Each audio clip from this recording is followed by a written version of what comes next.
자, 오늘 말씀은 사사기 2장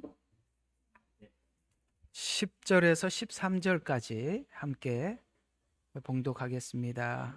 사사기 2장 10절에서 13절입니다. 다 같이 시작.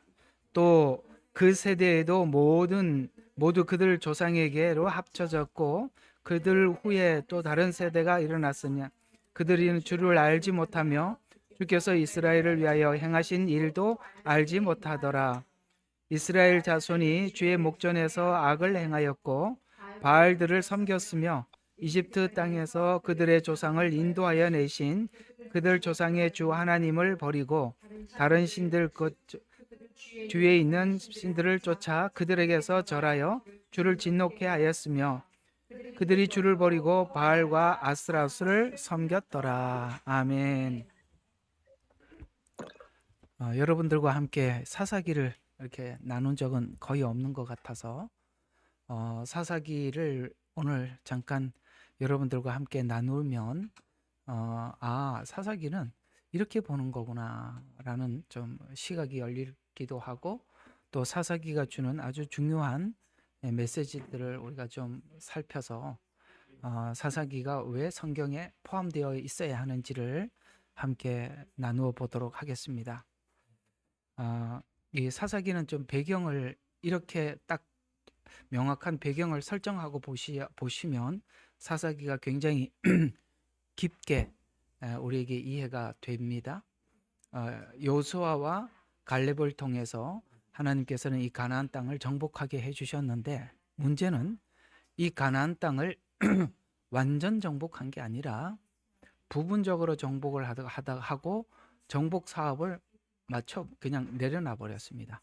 그리고 이제 다음 세대가 이 가나안 땅에 주도할 때 오늘 이렇게 소개를 하죠. 또 그 세대에도 모든 조상들이 모두 그들 조상들에게 합쳐 갖고 무슨 말이냐면 1세대가 들어온 1세대까지 다 죽었다. 여기 이제 여호수아도 있고 갈렙도 있겠죠. 이게 한 세대가 다 죽고 다음 세대가 있는데 이 다음 세대에서 소개를 이렇게 이야기합니다. 그들은 주를 알지 못한다. 이스라엘을 위해서 행하신 일도 알지 못한다. 그리고 이제 그의 목전에서 바알을 섬겼다. 이렇게 이제 지나가고 있거든요. 우리가 이제 다음 세대를 생각할 때마다 이 구절을 가지고 이게 도대체 앞선 세대가 그런 하나님의 역사. 그러면 앞선 세대가 본 역사가 뭘까요? 홍해 건넜던 사건, 광야에서 만나와 메추라기를 먹었던, 그 다음에 요단강을 건넜던, 그리고 이 땅을 하나님께서 정복했던 수많은 일들이 체험적으로 고스란히 있었잖아요. 그걸 이제 다음 세대에게 넘겨주지 못한 상태에서 그럼 다음 세대는 그래도 아버지 세대가 이렇게 하나님을 따랐던 세대였기 때문에 그 다음 세대도 그는 어느 정도는 그래도 하나님에 대한 이해는 있지 않을까라고 생각을 하지만 놀랍게도 성경은 전혀 알지 못한다 이렇게 하고 거기에 들어가서 어떤 것도 하지 말고 그렇게 하나님의 신신당부했던 그 안에 있는 신들을 섬기는 이런 모습을 정말 그 앞세대와 뒷세대가 전혀 연결이 안 되는 단절된 것 같은 이런 이야기로 지나가고 있다는 것입니다. 도대체 우리가 생각할 때 그 집의 그 자식이라고 그러면 그 부모가 그런 신앙인이었더라면 그 집에 있는 자녀들은 최소한 부모의 그 신앙의 어떤 한 부분이라도 닮아야 할 텐데 이렇게까지 망가질 수 있나 라는 것이 참 우리에게 사사기가 주는 퀘션이거든요. 그게 왜 그런지를 오늘 이 사사기는 쭉 그 처음부터 1장부터 마지막 장까지 쭉 나열을 하면서 이렇게 계속 반복되는 이유가 있다라고 분명히 말씀해주고 있는데 그래서 우리는 오늘 우리 신앙에 이제 부모 세대 1세대인 여러분들 여러분들의 신앙이 어떻게 준비되지 않으면 다음 세대에게 아무런 영향을 끼치지 못하고 완전 단절될 수도 있는가를 우리가 한번 살펴보려고 하는 것입니다. 자, 그러면 사사기는 외형적으로는 땅을 정복을 했어요. 그렇죠? 분명히 이 땅을 정복을 했습니다. 그러나 지금 사사기가 왜 이렇게 계속해도 망가질 수밖에 없냐면은 외형은 정복했지만 내면을 정복하지 못하면 외형적으로 아무리 하나님의 기적을 보고 축복을 받았다 하더라도 오늘 이 사사기 주제가 뭐냐? 왕이 없으므로 이런 말이 계속 나옵니다. 그래서 자기 소견에 옳은 대로 행하였더라. 이게 이제 사사기가 계속 반복되는 이야기인데 왜 이게 계속 망가지냐? 왕이 없기 때문에 자기 소견에 옳은 대로 살았고 자기 소견에 옳은 대로 살면 반드시 이 가나안의 영향을 받을 수밖에 없지 않냐. 세상의 문화에 영향을 받을 수밖에 없어서 이렇게 단절될 수밖에 없다. 이렇게 이야기를 하는 것이죠. 그래서 우리가 내 안에 예수님이 왕이 되지 않으면 이 왕이 진짜 통치자가 되고 다스리지 못하면 인간이 그 앞세대가 이런 큰 역사를 보고도 어디까지 어떻게까지 무너질 수 있는지를 설명해 주는데 사사기 마지막에 보면은 타락의 극치를 보여줘요. 그렇다면 이런 이야기가 되는 거죠.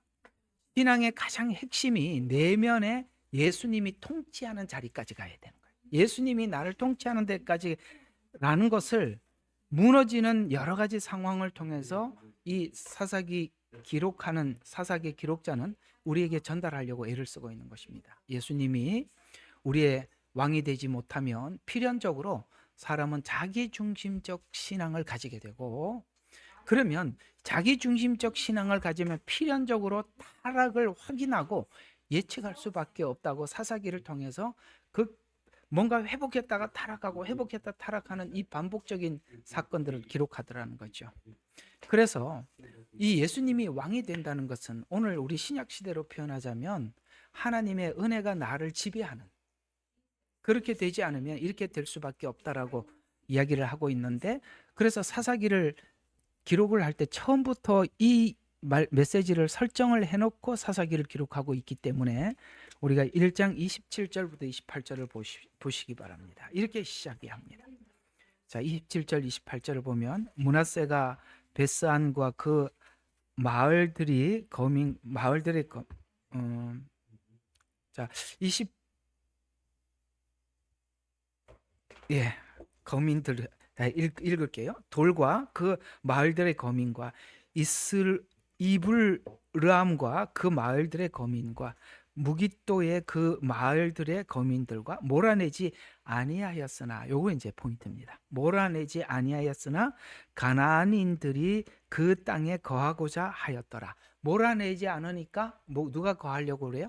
가나안 사람들이 거하려고 하더라. 이스라엘이 장성한 후에 가나안인들에게 조공을 부과했고 그들은 완전히 몰아내지 아니하였더라. 무슨 말이에요? 그래서 뒤에도 계속 몰아내지 아니하였더라 이렇게 이야기를 하는데요. 킹제임스 이렇게 나오잖아요. 이제 이렇게 보면 이게 지금 어떤 이야기냐면 이게 글로 보면 잘 이해가 안 가는데 표현하면 이런 이야기가 돼요. 이 이스라엘 사람들이 들어가서 가나안 정복을 마쳤더라라고 여호수아가 끝을 낼 때 이 정복했더라라는 이 표현은 어떤 표현이냐면은 산지를 점령했다 이 말이에요. 그러니까 산지를 점령을 하니까 가나안 사람들이 골짜기로 내려가 있어요. 그 당시는 산지를 점령한 산 꼭대기를 점령한 사람이 정복자고 그 다음에 그 패배자들은 골짜기에 거해요. 왜냐하면 그때는 창과 활과 이렇게 힘으로 싸워야 되기 때문에 한번 생각해봐요. 위에 있는 사람이 당연히 이기죠. 성에 있는 사람이 이기듯이.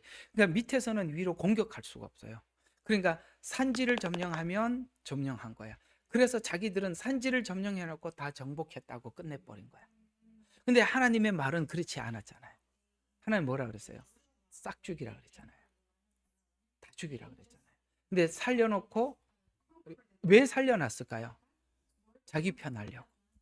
물기 있고 나무 패고 장작 패고 그러니까 허드렛 일을 시키려고 사울이 그렇게 한 것처럼 이해가 가죠. 좀 남기고 왜 가져왔냐 다 하라고 그랬는데 왜 그랬냐 이거 하나님께 드리려고 가져왔다고 하듯이 그래서 원래 하나님은 이걸 다 정복하라고 했지만 이들은 완전한 정복을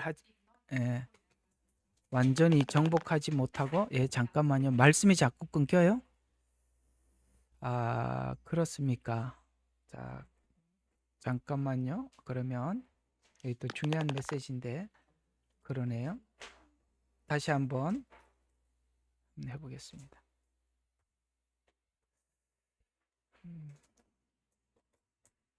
자, 지금도 말씀이 끊기나요? 대답을 좀 한번 해주시면 좋겠습니다. 다시 접촉을 했는데,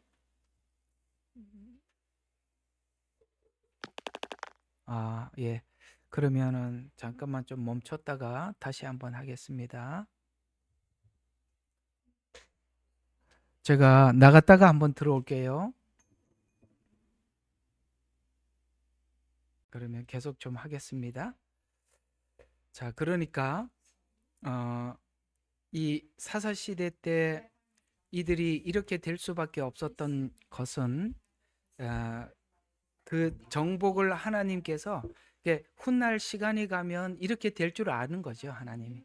그러기 때문에 미리 정복을 완벽하게 하라고 했지만 그렇게 하지 못했던 것입니다. 그래서 우리가 오늘 이 사사기를 통해서 하나님께서 우리에게 주시는 메시지들은 이런 이야기를 하는 겁니다. 너희가 하나님 앞에 순종하는 것을 조금씩 부분만 순종을 했다고 해서 그게 나중에 그것이 타락의 씨앗을 남기는 것과 같다.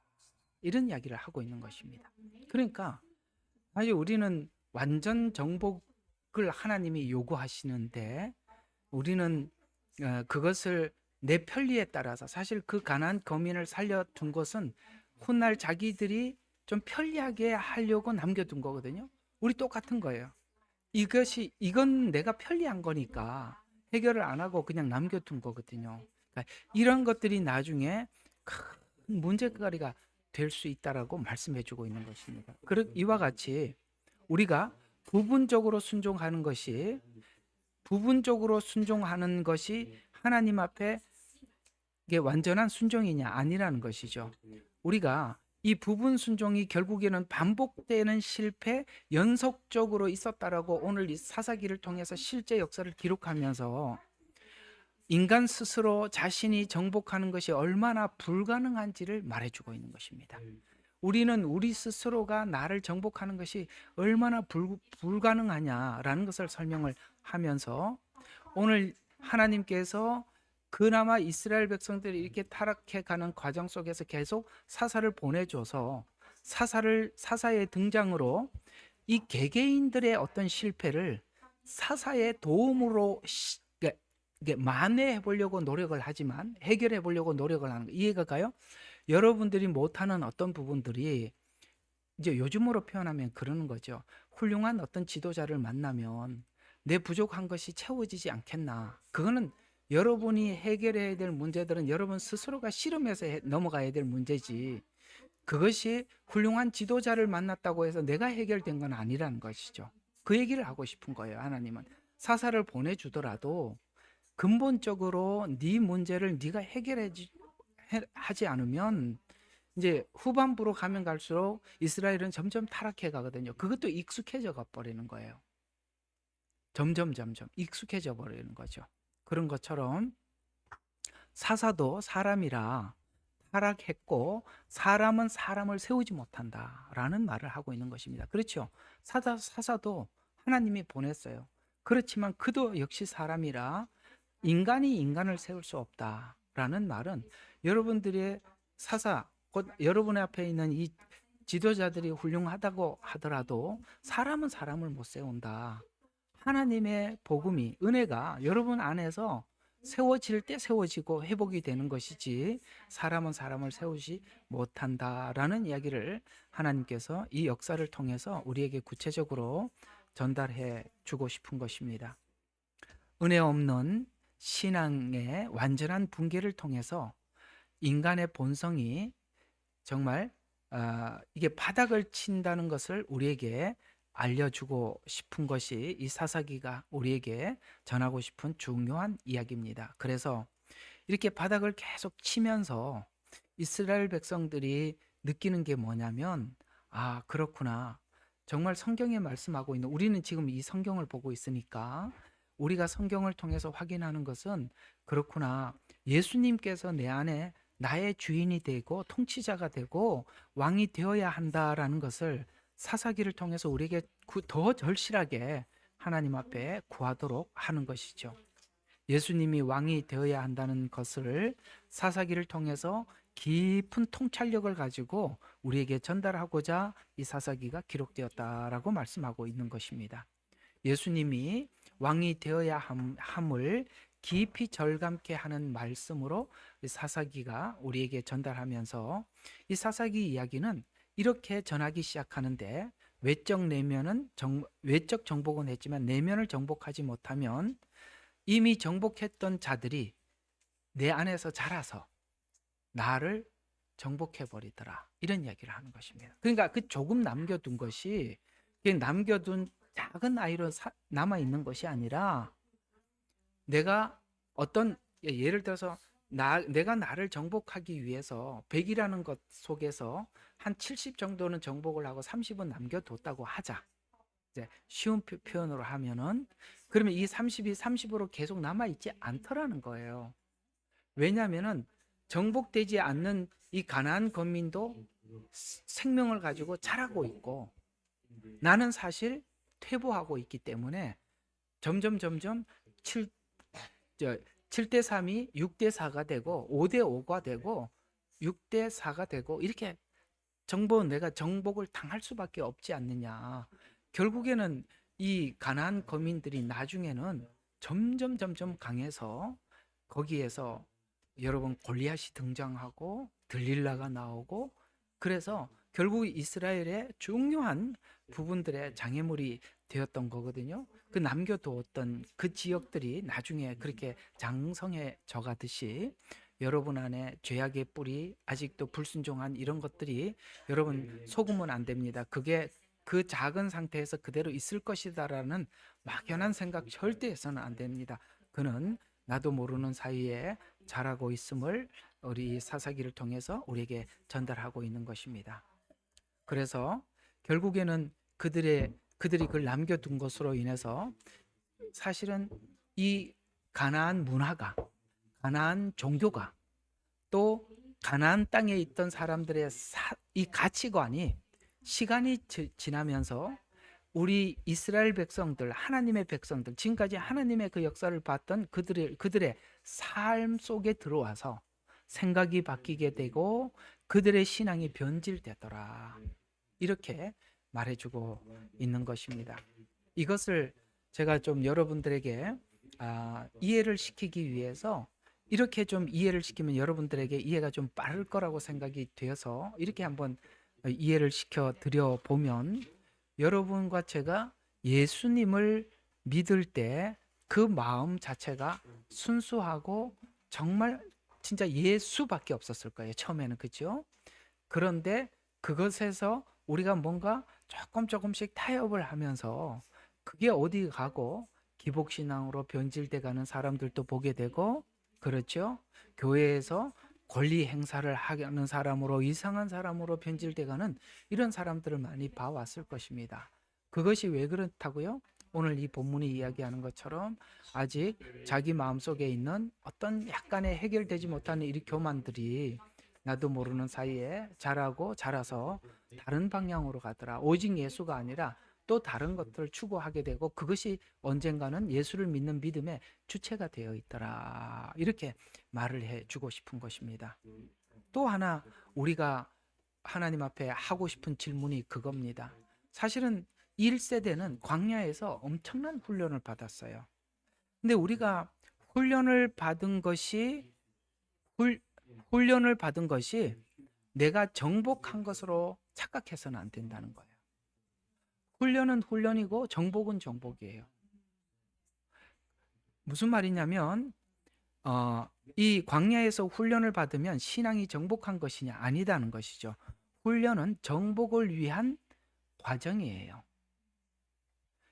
훈련만 하고 정복을 하지 못하면 훈련이 아무 의미가 없다는 거잖아요. 그렇죠? 그런 것처럼 정복을 하지 못하면 우리는 늘 영향권 아래 있는 것입니다. 그래서 하나님께서 1세대에게 광야에서 시켰던 훈련에 대해서 신명기 8장 2절에 훈련의 목적을 이렇게 설명을 했었습니다. 하나님께서 광야에서 너를 훈련시키신 것은 너를 낮추기 위한 것이다. 그리고 네 마음에 무엇이 담겨 있는지 보게 하려고 했던 것이다. 네 마음에 뭐가 담겨 있는지 보게 하려고 했다. 고린도후서 10장 5절에는 이 신명기 8장 2절을 이렇게 풀어놨어요. 높아진 것을 무너뜨리고 생각을 바로잡아서 그리스도에게 순종하게 하려고 했다. 이렇게 말씀하고 있어요. 그렇습니다. 훈련은 분명히 내 마음에 무엇이 있는 걸 안다면 정복을 해야죠. 아는 걸로 끝나서는 안 되죠.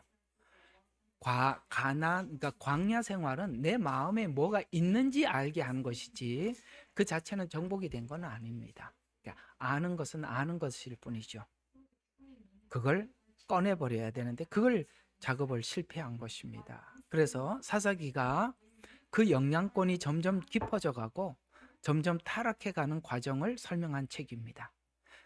정복을 실패로 계속 반복되는 경험을 통해 전달하는 메시지는 영적 공식을 전달하고 있는데 무너짐, 다음 부르짖음, 그 다음에 하나님이 또 구원해 주심, 문제는 더 큰 무너짐, 이게 반복되더라는 거예요.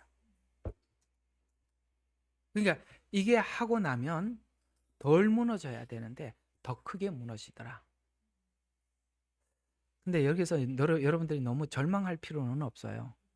이거는 율법 안에서 하는 훈련의 문제를 이야기하고 있는 것입니다. 율법, 법으로 우리를 훈련을 하면 이게 세워지지가 않아요. 더 크게 무너지고 더 크게 무너지고 그게 반복이 되더라는 것이죠. 우리가 은혜 안에서, 그래서 성경은 그렇게 말씀하고 있는 거예요. 너희가 은혜 안에서 강해져라.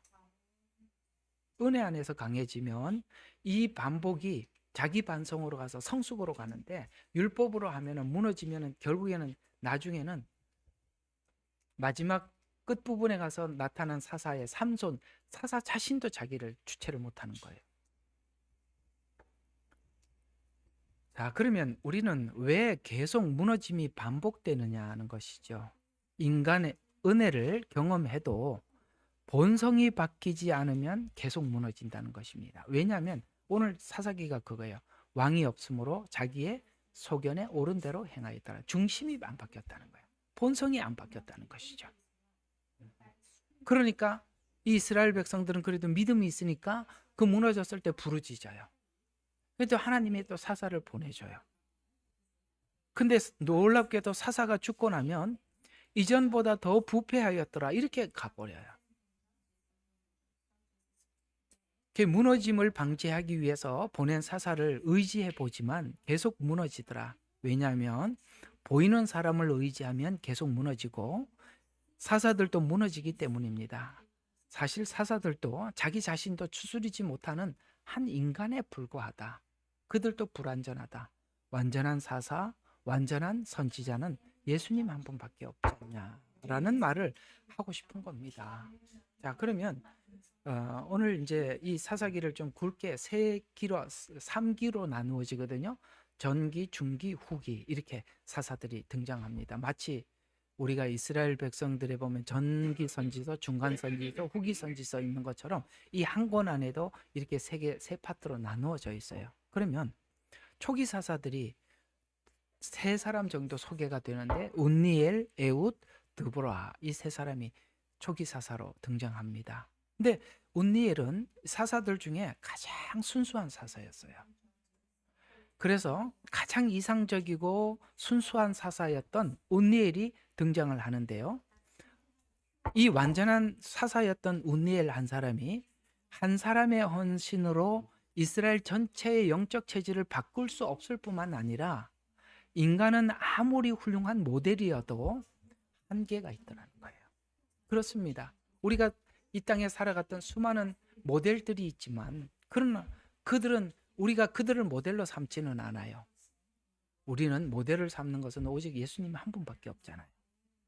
그래서 우리는 이 참된 변화는 사람을 보고 따르는 것이 아니라 바로 예수 그리스도를 본받아야 한다라는 것을 운니엘을 통해서 우리에게 전달하는 메시지고, 그 다음에 여러분 에웃이라는 사사가 전기선 사사로 등장을 하는데 그는 굉장히 기지와 전략 이런 그런 것들이 전술과 전략이 아주 탁월한 그런 영적 사람이었어요. 그러니까 참 뭔가 이렇게 기질이 탁월해요. 뭐 이렇게 행정이 탁월하다고 표현해야 되나?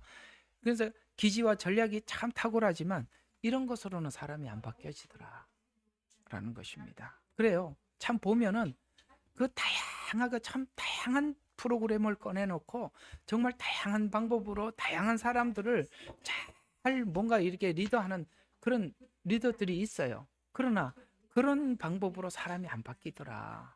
드보라가 또 등장하지요. 유일하게 여성 사사로 등장하는 사람입니다. 사실은 하나님께서 앞쪽에 이야기하기를 신약에서도 말씀하는 것처럼 여자는 교회에서 잠잠하라고 하셨어요. 근데 이게 드보라가 등장하고 물론 바락이라는 한 남성을 내세워서 드보라가 보좌하는 것 같지만 실제는 그가 모든 것을 리더했거든요. 근데 이건 뭘 이야기하느냐면은 이런 리더, 영적 리더는 나타나더라도 질서는 파괴되었다. 이걸 이야기하는 겁니다. 그는 훌륭한 영적 리더는 맞습니다. 그러나 하나님이 말씀해 줬던 질서는 이미 무너져 있는 상태를 이야기하고 있는 것입니다. 그 다음에 중간 사사들이 또 등장을 하는데요. 여러분 기드온과 아비멜렉입니다. 이 둘은 아주 대조적이죠. 기드온은 정말 되게 겁이 많았어요. 숨어가지고 보리타작을 하는데 뒤에서 용사여 그러니 이게 지금 숨어서 벌벌벌 떠는 사람 보고 용사라 그러니 기가 막히는 일이죠. 그러나 하나님이 쓰시면 이런 사람도 용사가 되더라는 것이죠. 근데 그 약한 그러니까 되게 겁이 많은 사람이 가장 강해요. 300명을 데리고 가서 그 전쟁에서 승리하는 모습을 보세요. 그러니까 하나님께 그러니까 우리가 약한 부분이 그래서 바울이 그러니까 너의 약함이 강함이라 이런 것처럼 이 사사를 기드온을 세워서 하나님께서는 승리를 했습니다만 기드온이 나중에 우리를 다스려 달라고 이스라엘 백성들이 요구를 했을 때 그가 그렇게 얘기했죠. 거절을 했어요. 그러나 뒤에 했던 일이 문제가 됐던데 그게 뭐냐면 에봇을 만들어서 종교적 기념물로 세워놓고 이제 기념물로 세워놓고 이거를 기념물을 딱 만들어 놓으니까 이것이 하나님께서 기드온에게 했던 이 놀라운 은혜가 제도화돼 버리는 거예요. 제도화가 됐다라는 것은 이게 은혜는 쉽게 말해서 은혜는 하나님의 어떻게 작용할지 우리는 알 수 없는 거잖아요. 근데 그 은혜를 틀을 만드는 거예요. 요렇게 해야 은혜다. 요렇게 이제 틀을 만들어 버리는 거예요. 우리가 사실 우리가 장로교가 말하고 있는 이런 틀이 있어요. 말씀이라는 그 안에서만이 모든 것이거다. 순복음은 순복음이 만드는 틀이 있듯이 은혜가 각 사람에게 어떻게 작용할지 몰라요. 그걸 닫아버리는 것이죠. 그런 것처럼 은혜가 제도화되고 신앙이 이게 관리 시스템이 돼버렸죠. 그래서 쉽게 말해서 보이지 않는 하나님의 그 엄청난 역사들을 사람이 이해할 수 있는 수준으로 낮춰버리는 거죠. 이해가 가요? 하나님은 무한한데 유한한 인간 속에 그게 이제 신학이라. 그다음에 혹은 우리가 흔히 말하는 어떤 예배의 틀. 그다음에 각자가 이해하고 있는 하나님에 대한 틀을 가지고 모두를 보죠. 그래서 나하고 안 맞으면 다 이단이네. 이거는 하나님의 역사가 아니네. 이렇게 하듯이 이렇게 만들었던 게 이제 점점 타락이라는 것이 이렇게 돼 가더라는 것이죠. 아까 운니엘부터 쭉 하모니가 많이 변질돼 가고 있죠. 자, 마지막 이제 그다음 기드온 다음으로 등장한 우리 흉악한 아비멜렉이 등장하죠. 흉악하죠. 그는 그를 등장시킨 것은 하나님이 지금 이 메시지를 하고 싶은 겁니다. 하나님이 없는 인간이 왕이 되었을 때 너희가 보이는 왕을 원했고 아까 보이는 제도, 보이는 왕, 아까 기드온에서 보이는 제도, 여기는 보이는 왕. 그러니까 우리가 은혜가 떨어지면 떨어질수록 하나님의 무한하게 일하시는 우리가 이해할 수 없는 그 다른 그런 것을 우리가 이해하지 그걸 받아들이지 못하고 점점 우리 틀 안에 하나님을 가두어 들이는 순간, 그건 사실은 점점 우리가 하나님에 대한, 그러니까 내가 하나님께 열어놓지 않고 하나님이 내 안에 가두어 버리는 꼴이 되니까, 그건 우리 신앙은, 그거는 신앙이라고 할 수 없죠. 그거는 주체가 본인이 돼버려, 내가 돼버리는 거니까. 그러니까 이렇게 돼가는 것이 이게 타락의 증거다라고 지금 후반에 등장하고 있는 기드온과 아비멜렉을 통해서 말씀하고 있는 것입니다. 후반부에 등장하고 있는 그 정말 사사 삼손이죠. 야, 운니엘과 삼손 둘을 비교해 보면 너무 많이 다릅니다. 그는 사사들이 그때 하나님께서 중간에 불렀지만, 이 사사들도 하나님이 점점 타락하다 보니까 처음부터 선택해서 태어난, 이게 이제 삼손이에요. 삼손은 하나님께서 뱃속에서부터 구별을 했단 말이에요. 나시린으로. 이해가 가요? 그때는 이렇게 불러도 됐었어요. 그러나 지금은 하나님이 뱃속에서부터 선택을 했는데도 이 전체가 타락을 하니까 누가? 삼손도 이렇게 하더라. 그러니까 지금 우리가 교회의 문제들도 이 관점에서 보면 백성들이 이렇게 타락해서 요구한 거예요. 그러니까 점점 사사들도 타락하는 거예요. 이게 교회에 있는 성도들과 목회자들 사이의 관계를 이 사사기가 그 흐름을 쭉 설명을 해놓은 겁니다. 그래서 삼손은 탄생하면서부터 구별되어서 성령 능력 안에서 구별되었음에도 그는 자기 육체를 제어하지 못해요. 그죠? 정욕적이고 충동적이고 본능에 충실하죠. 그래서 사사지만 밖으로는 강해요. 그렇죠? 사자를 때려잡고 그다음에, 그렇죠? 정말 강해요. 그러나 내면이 성숙하지 못하더라는 거예요. 그러니까 자기 통제를 못하더라. 지금 뭘 이야기하고 싶은가 하면, 지금 이스라엘의 상태를 삼손을 통해서 고스란히, 이스라엘은 선택하던 민족이죠. 삼손처럼. 그러나 하나님이 함께 하셔서 강했습니다. 바로를 물리치고, 그렇죠? 가나안 땅을 정복했습니다. 밖으로는 강하나 내면이 무너져 있는, 지금 이스라엘 전체 상태를 한 삼손이라는 인물을 통해서 이스라엘의 거울처럼 비춰주고 있는 것이죠. 그래서 하나님을 경외하지 않는 리더, 눈이 뽑히고 맷돌을 돌린다는 것은 영적으로 어두워져 있는 그 상태를 말해주고 있는 것입니다. 그가 뭔가를 하고 있지만 지금 블레셋에 잡혀서 맷돌을 돌리고 있는 상태에 불과한 그 힘이 이런 것밖에 못하더라는 거죠. 그들을 위해서 뭔가 조롱을 받는, 이방인에게 조롱을 받고 세상 사람들에게 조롱받는 이런 상태가 되더라라고 하나님은 지금 운니엘부터 여러 사사들이 쭉 걸쳐가면서 이렇게 변질되고 이렇게 타락하고 전반부, 중반부, 후반부를 나누어서 이스라엘의 영적 상태를 말해주고 있다. 자, 그러면 제가 오늘 이야기하고 싶은 이야기는 그겁니다. 왜 교회 목사들이 이렇게 문제가 많냐? 여러분이 문제가 많은 거예요. 그걸 거울로 보여줘요.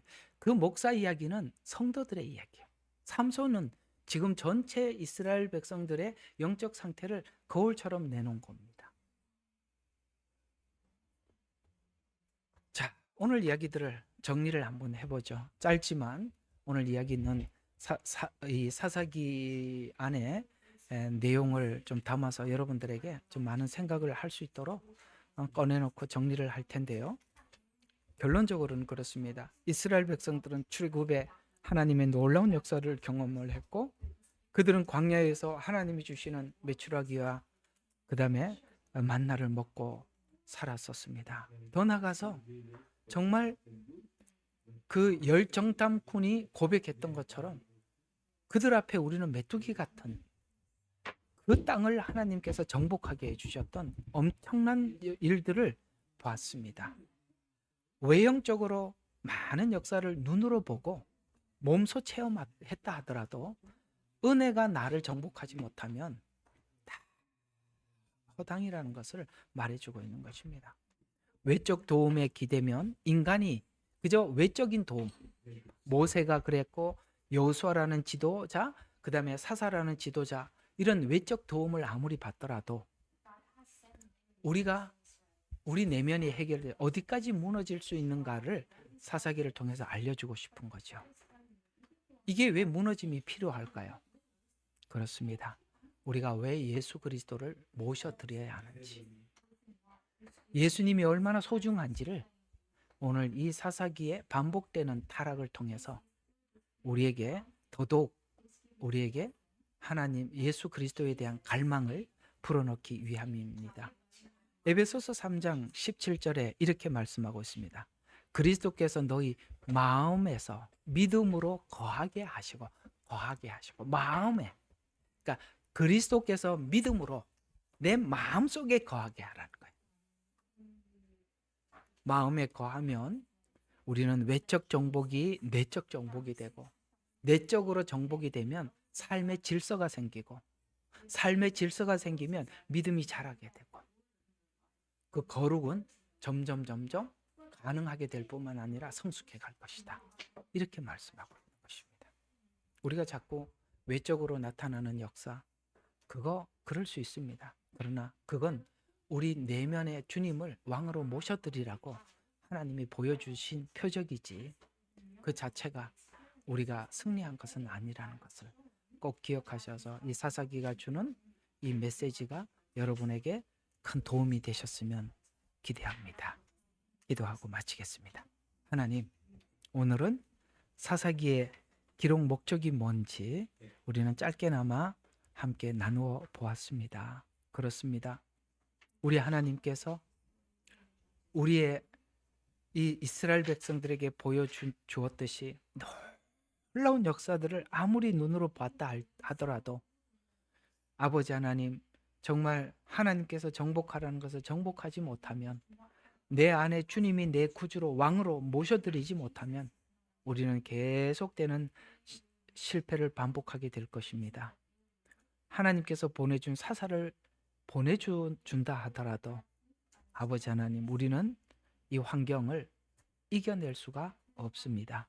주님께서 말씀을 주셨다면 그 말씀과 함께 붙잡고 실험하며 눈물 흘리고 하나님 앞에 정말 긴 시간 하나님 앞에 자기의 성숙을 위해서 자기 내면에 아버지 하나님 죄를 놓고 하나님 앞에 씨름하며 나가는 그런 시간들을 하나님 앞에 보낼 수 있도록 하나님 은혜 베풀어 주시옵소서. 예수 그리스도의 이름으로 기도드렸습니다. 아멘. 감사합니다. 예, 수고하셨습니다.